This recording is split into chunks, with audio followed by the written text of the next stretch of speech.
বৰকুচি নাথপাৰাত চাউলৰ বস্তাত ওলাইছে প্লাষ্টিকৰ চাউল। চৰকাৰে ৰাইজৰ সুবিধাৰ বাবে প্ৰদান কৰি আহিছে বিনামূলীয়া চাউল, কিন্তু এইবাৰ ধানৰ চাউল নহয়, ৰাইজক প্ৰদান কৰিলে প্লাষ্টিকৰ চাউল। ঘটনাৰ স্থান পলাশবাৰী সমষ্টিৰ বৰকুচিৰ নাথপাৰাত। ৰাষ্ট্ৰীয় খাদ্য সুৰক্ষা আঁচনিৰ যি চাউল বিতৰণ কৰা হৈছে, তো এই চাউল বিতৰণত কিছু বিসংগতি পোৱা গৈছে। মানে বিসংগতি এনেধৰণৰ যে এই চাউলৰ যি সমবায়সমূহে চাউল সুলভ মূল্যৰ দোকানীক প্ৰদান কৰিবলৈ দিছে, এই দোকানসমূহৰ চাউলবিলাকত প্লাষ্টিকৰ চাউল সন্নিৱিষ্ট হৈ আছে। এই আপোনালোকে দেখিছে এই প্লাষ্টিকৰ চাউল।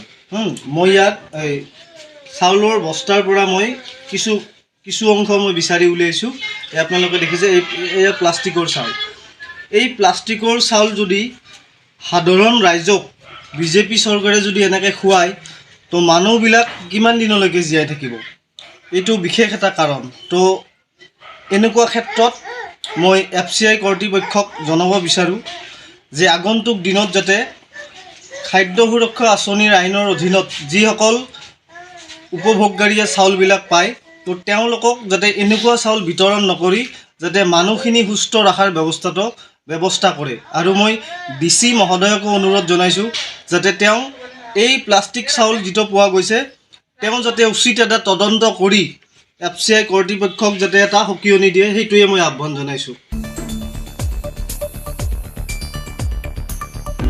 মিৰ্জাপুৰ অনন্ত কলিতাৰ ৰিপৰ্ট, সংবাদ লহৰ।